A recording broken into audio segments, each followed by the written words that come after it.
정주영 회장이 할아버지한테 먼저 오셨다는 거죠.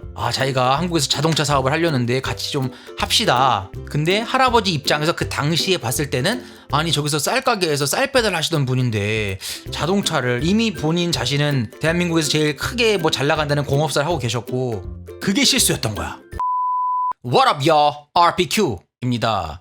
전 재산에다가 제가 주위에서 빌릴 수 있는 돈 다 빌리고 또 금융권에서 대출 받을 수 있는 돈 다 대출 받고 그것들을 빌미로 제가 경험상 컨트롤 가능한 스탁론까지 추가로 얹어서 실전 주식 투자 기록에 관한 영상, 일기 오늘은 주말이다, 아름다운 주말이다 이런 일기는 아니고요. 오늘은 지금 영상 기록일지 아니고 간만에 주말이라서 이렇게 얼굴 영상도 켜고 썰방 하나 풀어보려고 이렇게 녹화를 켜게 됐습니다. 네, 오늘은 예전에 제가 제 채널에서 말씀드렸던 영상 중에 여기 보시면은 예전에 2개월 전에 올렸네요. 제가 비싼 강남에 월세로 사는 이유, 강남에 사는 것도 비싼데 월세로 사는 이유에 대해서 몇 개 말씀드렸는데 목돈의 기회비용에 관한 이야기도 있고 그리고 그냥 원래 고향이니까 원래 서울이 고향이고 강남에서 태어나서 자랐으니까 고향이니까 라는 이유도 있는데 제가 이 영상에서 하면 제 기억에 맞다면은 차후에 따로 어떻게 해서 저희 부모님 그리고 할아버지 양가가 다 강남 쪽에서 서울에 자리 잡게 되었나 제 고향이 되었나에 대한 이야기를 오늘 가볍게 말씀드리고 그거에 연관돼서 보통 흔히들 사람들이 야 그럼 너 금수저고 어쩌고 뭐 금수저다 은수저다 이런 말들을 많이 하잖아요. 제가 그런 단어를 유행시키고 또 그런 단어에 대해서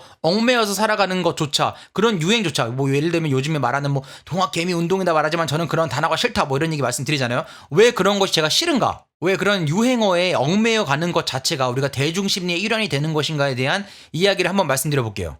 일단 저는 기본적으로 양가, 친가, 외가, 양가, 할아버지, 할머니가 다 저희 부모님 이 젊은 시절, 처녀총각 시절에 강남 논현동에 자리를 잡으셨어요. 친할아버지는 저기 강남 제 기억에 아빠한테 예전에 되물어보니까 강남구청 쪽 근처에 있는 가구거리 쪽에 그리고 엄마네는 외할아버지네는 그 신논현역이랑 논현역 사이 그 논현초등학교 있죠. 그 유명한 논현초등학교 근처에 부모님 처녀총각 때 20대 때 자리를 잡으셨고 이사를 오셔서 결론부터 말씀드리자면 그때 그 건물들이라도 다 팔지 않고 있었으면 지금 말이야 어쨌든 다시 거슬러 올라가서 말씀드리자면 일단 친할아버지가 두 분 다 성공을 하셨죠. 할아버지, 외할아버지, 친할아버지. 근데 친할아버지가 상대적으로 조금 더 신사답고 조금 더 사업적인 성공을 하셨고 약간 외할아버지는 뭔가 좀 억세게 열심히 일해서 장사꾼 느낌으로 성공을 하셔서 일단 친할아버지 기준으로 말씀드리면 똥수저요. 뭐 똥수저. 핑계댈 게 없어요. 그냥 똥수저예요. 일단 저는 제가 아까 처음에 말씀드린 것처럼 뭐 금수저, 은수저, 똥수저, 흙수저 이런 얘기 자체를 싫어요. 왜? 그때마다 세상에서 유행하는 단어나 슬로건에는 그런 게 있어요. 왜? 유행하는 그 단어의 슬로건 안에는 때로는 자연적인 시대 현상에서 반영해서 생긴 말들이 있지만 또 어떨 때에는 그 유행어나 슬로건들이 어렸을 때 몰랐는데 지금 어른이 돼서 좀 뭔가 안목을 갖고 생각해 보면은 어떤 특정 집단이나 정치적인 목적을 갖고 이익을 위해서 방송이나 인터넷 등을 통해서 강제로 유행시키고 대중심리를 이용해서 세뇌시키고 그런 유행하는 것들이 있어요. 그런 말들 중에 저는 그 금수저, 은수저, 흙수저 뭐 이런 또 파생된 별의별 이야기들 자체를 별로 좋아하지 않습니다. 왜냐? 그것들을 빌미로 결국에는 다 남 탓 그리고 손가락질하기 편하거든요. 쟤는 금수저니까 쟤는 은수저니까 우리 집은 동수저니까 흙수저니까 핑계 나는 안 돼. 난 이미 늦었어. 남 탓이 반영되어 있습니다. 그러나 그 남 탓을 하기 쉽게 만들어주는 대중적인 형상이 금수저, 은수저란 말조차 얼마나 말 같지도 않은 소리인지 그거에 대한 것은 또 뭐 지금 현존하는 부자들의 몇 퍼센트가 자수성가이냐 미국은 몇 퍼센트가 자수성가이냐 이런 자료들이 있지만 상당히 많은 부분이 자수성가다. 그리고 그거에 대한 거는 스스로 찾아보실 기회가 있으면 찾아보시고 얼마나 남 탓하지 말라 핑계 대지 말라는 거죠. 자 그리고 보면은 방금 말한 친할아버지 외할아버지 둘 다 1950년 6월 25일 일요일 새벽 4시 반 북한 공산군이 천일에 와서 중공이랑 같이 합작해가지고 막 일성이가 막 중국 형님 해가지고 막 천일에 와서 다 고향을 뺏기셨죠. 막 피난 왔다 갔다 하면서 지금 생각해보면은 야 그 피난통에 고모를 낳았어? 남자네 할아버지. 그리고 저희 아버지는 이제 막내고 그 다음에 이제 서울에 자리 잡고 아주 평안한 시대에 태어나신 막내고 자 고향도 없고 지인도 없고 친가 친척도 없는 서울에 자리를 잡고 똥수저 중에 똥수저죠. 잠깐 옆으로 세서 말씀드리자면 외할아버지는 그 당시에 너무 그때 큰 이모만 있었다는데 엄마의 언니인 그리고 돌아가신 큰 삼촌 너무 배고파서 저기 먼 친척한테 진짜 쌀 한 바구니만 달라고, 진짜 쌀 한 바구니만 달라고 우리 다 굶어 죽는다고 했는데 그분이 그냥 내쳤다라는. 근데 사람 일이 모르는 게 몇십 년 후에 외할아버지가 다시 어느 정도 성공을 하시고 그 먼 친척분이 사업이 힘들어져서 외할아버지한테 다시 와가지고 자식도 돈 좀 빌려줄 수 있겠나 했는데 아름다운 이야기. 우리 할아버지가 그래요. 그때 저 굶어 죽을 것 같을 때 정말 그러셨지만 전 기억하고 있지만 자 여기 빌려드리겠습니다 했으면 아름다운 이야기로 끝날 텐데 현실은 그러지 않았다. 우리 외할아버지는 아주 독하셨어요. 장사꾼이셔서 꺼져! 날래 꺼지라우!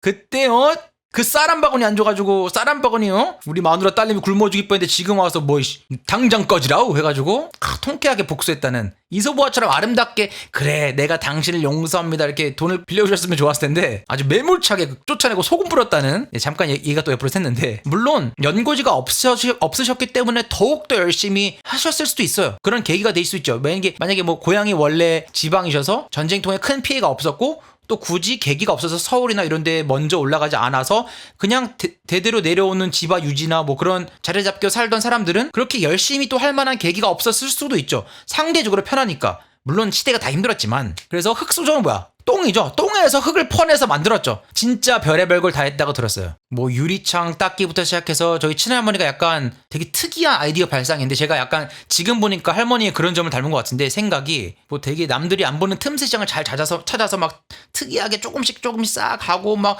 진짜 한 푼 두 푼 모아서 그때는 금리가 좋았다 이런 게 아니 금리 따위가 없을 적에 그 전에 금리가 좋았다라는 건 저기 응팔에 나오는 정도에서야 이제 어느 정도 나가 잘 좀 먹고 쌀도 좀 먹고 막 할 때 이제 금리도 좋고 뭐 그때는 모으면 집도 사지 않았냐 정도지 그 더 전에는 그냥 그런 것도 없었어요 그냥. 그리고 약간 별의별 일 닥치는 대로 하시면서 성공을 하시고 뚝섬에 있는 그 당시에 거의 대한민국에서 제일 유명한 공업사를 하셨다고 해요. 되게 큰. 저는 아예 모르죠. 그냥 저도 전달한 이야기예요. 저희 아빠나 뭐 큰아버지나 이런 분들이 이야기를 자주 잘 풀어주시는 분들이 아니어서 많은 정보를 들은 게 없지만 여기저기서 퍼즐 맞춰서 말씀드린 거예요. 뭐 약간의 와전이나 또 전해져 내려오면서 과장이 된 거 있을 수 있지만 어쨌든 뭐 굉장히 큰 한미공업사라는 걸 하셨대요. 그리고 그 당시에 이거는 이게 과장된 건지 와전된 건지 모르겠는데 정주영 회장이 할아버지한테 먼저 오셨다는 거죠. 자기가 한국에서 자동차 사업을 하려는데 같이 좀 합시다. 근데 할아버지 입장에서 그 당시에 봤을 때는 아니 저기서 쌀가게에서 쌀 배달 하시던 분인데 자동차를 이미 본인 자신은 대한민국에서 제일 크게 뭐 잘 나간다는 공업사를 하고 계셨고 나는 같이 못하겠다라고 우리 할아버지는 거기서 같이 했었어야지. 물론 모르죠. 할아버지 지금 다 지나서 이제 미래에서 그때 이랬으면 하고 항상 후회하면서 말하지만 뭐 그때 당시 할아버지 선택은 무리한 투자다 같이 하는 건이라고 생각했을 수도 있죠. 지금 현대차 시가 쪽에 35조인데 내가 할아버지가 여기 시가 쪽에 물론 이게 굉장히 잘 진행돼서 그랬다면 이라는 상상인데 그러면 제가 또 이렇게 주식의 목표인 60살 전에 1조를 벌려는 생각조차 하지 않았겠죠. 1조가 무슨 의미가 있어. anyways 어쨌든 열심히 모으고 건물도 사고 땅도 사고 하면서 다이아 수저?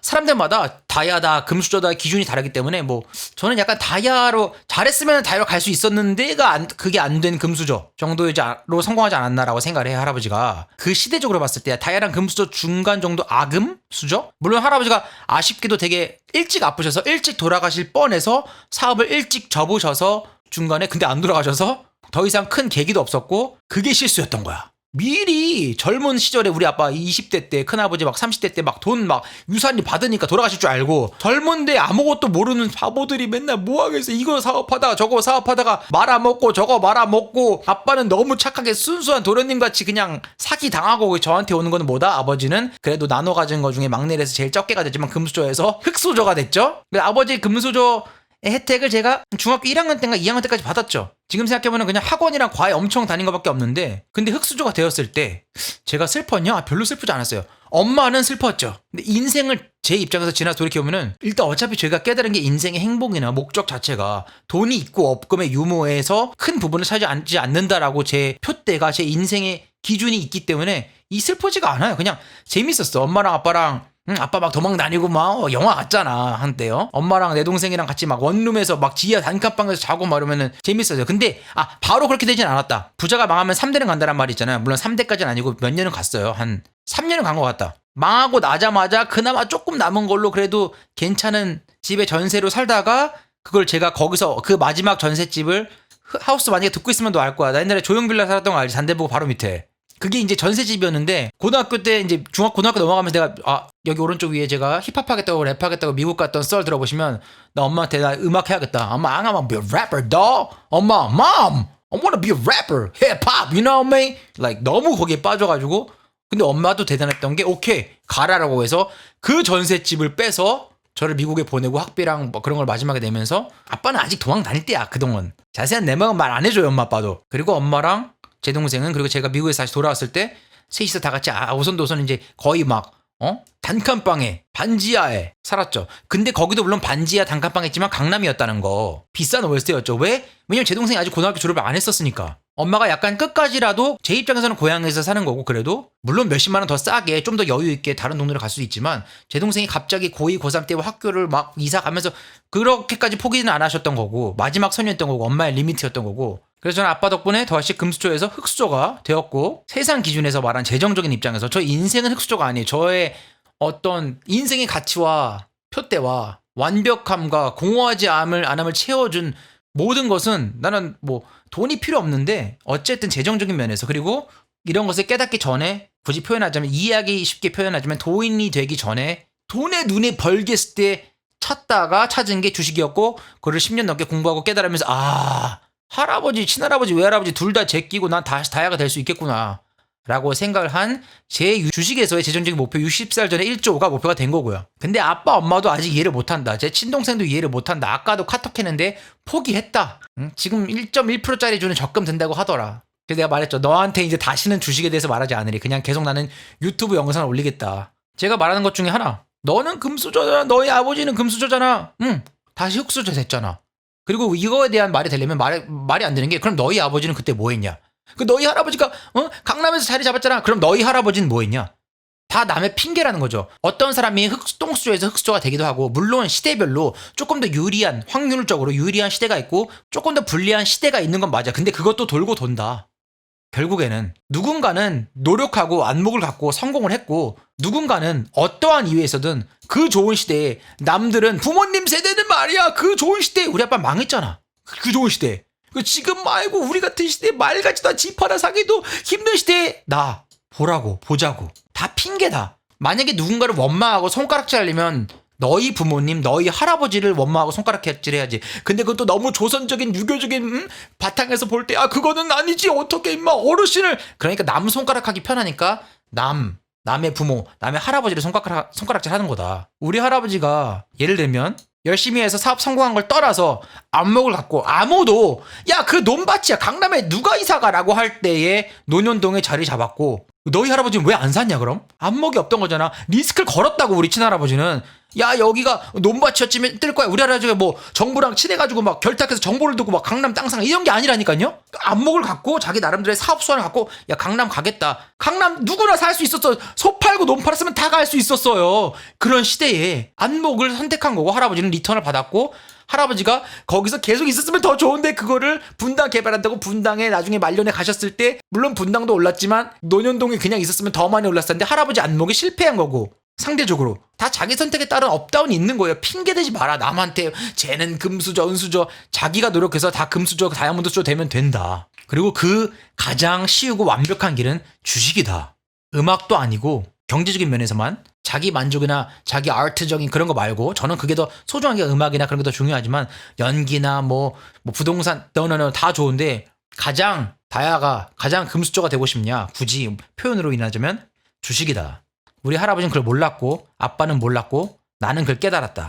할아버지가 너무 좋은 시대에 너무 열심히 사업을 성공시키고 부동산을 몇 번 성공시킨 것보다 지금 개똥 같다고 생각하는 가장 똥 같은 시대의 20, 30대 40대 여러분 제가 더 크게 성공을 할 거다. 이거는 그냥 선포예요. 제 예언입니다. 할아버지 듣고 있어요. 아빠 듣고 있쇼. 그러니 남한테 손가락질하면서 남 손가락질하긴 편하거든. 그리고 금수저와 이 수저일수록 소수니까 다수가 뭉쳐서 대중심리로 손가락질하기 편해요. 그렇게 손가락질하는 대중심을 갖고 있는 것조차가 은수저, 금수저, 다야로 갈 수 있는 시도조차 할 수 없는 메커니즘이란 걸 깨달아야 됩니다. 다시 한번 말하지만 여러분과 똑같은 시대를 살고 있죠. 저는 누구보다 장담컨대 흑수저예요. 이거는 얼만큼 흑수저인지에 대한 거는 이게 친가 친척이나 진짜 지인들도 보고 있기 때문에 디테일하게 말하지 않겠지만 장담컨대 자산으로 봤을 때 바름 라인 100분율로 쳤을 때 하위권일 겁니다. 그러나 누구보다 금수저나 다이아가 될 거다.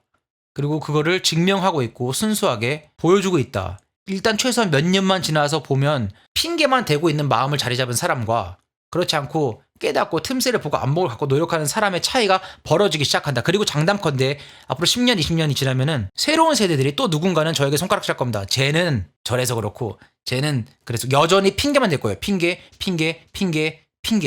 대지 마라. 그리고 외할아버지도 마찬가지 자기 선택이었죠. 똑같이 논현동을 자리 잡았고 부동산적으로 봤을 때는 그리고 일산이 개발될 때 그걸 팔고 일산으로 갔지만 큰삼촌이 실패한 거야. 그건 잘못된 거죠. 그냥 차라리 내가 그랬잖아요. 가는 놈이 더 간다. 주도주는 뭐라고요? 가는 놈이 더 간다니까. 강남에 그냥 논현동에 사고 좀 올랐다. 그러면 계속 가는 놈이 더 가니까 너무 많이 올랐어 하고 팔고 친할아버지는 분당으로 외할아버지는 일산으로 갔지. 얘네도 올랐는데 그냥 강남에 있었으면 가는 놈이 더 갔다. 훨씬 주도주도 마찬가지다. 모든 시세는 마찬가지다. 부동산도 주식도 가는 놈이 더 간다. 주도주가 더 간다니까. 자, 부동산도 어떻게 될 거냐? 앞으로 부동산 막 규제하고 막 이제 좀 당분간 많이 올랐잖아요. 주식이 올라가면서 주식이 폭락하면서 부동산도 어느 정도 떨어지겠죠. 근데 자, 평균적으로 봤을 때 이게 시장 지수라고 치면은 부동산은 잘 모르지만 대중 심리는 똑같다. 결국 가격은 지방이나 가격이 좀 쌌던 것, 경기 지역권이나 이런 데 있던 것들은 상대적으로 많이 떨어질 거예요. 경매도 그렇고. IMF 때라고 비교하자면 강남은 이나 비싼 곳은 상대적으로 덜 떨어질 겁니다. 근데 사람들은 심리적으로 위기는 기회다라고 생각하는 사람들 지금 삼성전자 사는 것처럼 더 많이 떨어진 것 살려고 할 거예요. 근데 가는 놈이 더 가고 안 떨어진 게 더 간다. 이 시대가 또 지나면 결국 또 강남이 더 가고 물론 그 이외에 제2의 강남, 제3의 강남이라고 생각하는 곳이 더 갈 수도 있어요. 왜? 몰리니까 결국 수급이라니까요. 매도와 매수의 싸움 그게 주식이든 부동산이든 it's all same. 그리고 그게 군중 심리라니까요. 가격과 심리만 알면 모든 데 적용할 수 있다. 친할아버지, 외할아버지 내가 넘어선다. 곧 둘이 합친 것보다도 더. I love you guys, you know. 어쨌든 그래서 논현동에서 테니스 치다 만났다. 엄마 아빠는 엄마가 막 테니스 치니까 아빠가 damn sexy girl 뭐 이러면서 이건 제 표현인데 막 테니스공 주다가 이렇게 해서 막 결혼하고 그러다 보니까 막 1년 있다가 막 천재가 태어나고 막 제가 할아버지에 대한 기억이 제가 6학년 때 친할아버지가 돌아가셨는데 외할아버지는 아직도 살아계시죠. 101세. 제가 가끔 말씀드리는 친할아버지의 기억 중에 하나가 분당으로 이사 가신 다음에 무슨 추석날인가 설날날이었던 것 같아요. 할아버지가 텔레비 쪽을 보고 이렇게 바닥에 신문지를 까시고 뭐 이렇게 하고 계시더라고요. 저는 뒤에 봤을 때 할아버지가 제가 한 저학년 때인가 3, 4학년 때였던 것 같은데 손톱을 깎는 줄 알았어요. 발톱이나. 그래서 할아버지 뭐해? 라고 갔죠. 근데 그 충격, 그 장면이 아직도 기억에서 뇌리에서 벗어나지 않아. 할아버지가 할아버지 뭐해? 하고 싹 돌아보잖아요. 할아버지가 난 당연히 손톱 발톱을 깎을 줄 알았지. 할아버지가 뭐라 그러셨냐? 귀여나 이쑤시개 깎어. I was like what? 이쑤시개를 깎는다고? 왜? 또 써야지. 뚜뚜뚜. 우와, 그때 깨달았죠. 저게 아끼는 거구나. 저렇게 해야 성공을 하는 거구나. 물론 이제 할아버지가 힘든 시대를 겪고 왔기 때문에 기본 배웠기 때문에 그 정도까지 하라는 건 아닌데 그 기본 메커니즘을 배웠죠. 깨달아 할아버지고. 제가 농담으로 저희 가족들에게 지인들에게 맨날 하는 말이 아껴야 된다는 얘기할 때 우리 할아버지는 말이야 이쑤시개를 깎아 쓰셨지 이렇게 말하는데 와 그때 그 머리에 각인된 그 장면이 있어요. 그 분당 집에 있을 때 할아버지 뭐해? 이쑤시개 깎지. 왜? 저게 아끼는 거구나. 자 오늘의 짧게 하려고 그랬는데 이것도 자연스럽게 하니까 길게 되네요. 양가 할아버지 때부터 강남에 자리 잡게 된 설 그리고 친양가 할아버지들이 열심히 노력하셔서 똥수저에서 다이아 금수저가 되셨고 아버지는 금수저에서 다이아 흑수저 되셨고 저는 금수저에서 흑수저 됐는데 흑수저에서 다시 다이아가 되려고 노력하고 있다. 목표를. 그러니까 남의 손가락질 할 필요 없다. 그런 생각, 그런 핑계를 대려는 생각의 메커니즘 원리 자체가 성공할 확률을 100만 분의 1로 줄여들게 만든다. 그리고 손가락질 하려면 니네 아버지, 니네 할아버지를 손가락질 해라. 퇴륜 아저씨가 그러니까 손가락 하지 말란 뜻이에요. 할아버지 할머니 아버지한테 손가락질 하라는 뜻이 아니고 본질은 뭔지 아시죠? 자 간만에 썰 풀어봤는데 여러분 구독, 좋아요, 알림 설정 꼭 해주시고 이것도 썰방도 썰방이지만 제가 주식 매매 실전 일지 꾸준히 재밌게 쓸 수 있도록 써나갈 수 있도록 많이 주위에 공유해주세요. 여러분 주말 편하게 보내시고 Peace out.